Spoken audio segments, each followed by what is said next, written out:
Good afternoon, everybody. Thanks for joining us here on KXLF. I'm Kevin Stanfield. And I'm Caitlin Corbett. Montana Resources has been doing more than just pulling copper and moly from the ground in Butte. MTN's John Amy tells us how the mining company is now trying to restore some of the land that's been damaged by mining activities over the years.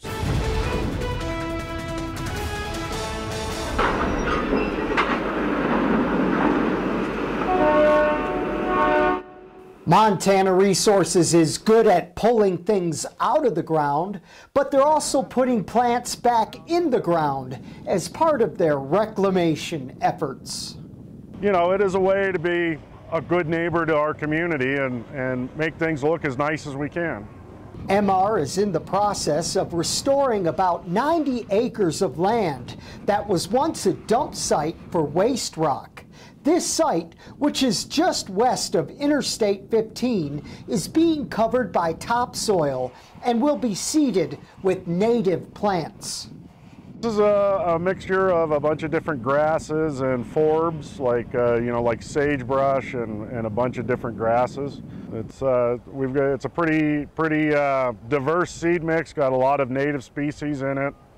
It's really designed to make it look like a natural hillside here in Butte. MR hired Intermountain Construction to do the reclamation work, which the mining company is required to do. Well, we're hoping to get all this done this year, but we have to think about seeding here before the snow flies. So at some point we're going to have to cut it off, seed what we have, and if we don't get it all, and then come back and finish it next year. Well, over here on my right, you got the healthy black soil, which is covering up the old waste rock. Well, they'll seed it, and then hopefully vegetation will grow. And that's part of Montana Resources' plan to beautify this whole area, which is highly visible from the interstate. People coming in from out of state and driving by, it looks a lot better reclaimed than it did unreclaimed. That's important. It's important to cover up that waste rock and protect it from the weather and the elements. And it's the right thing to do. Cleaning as they work.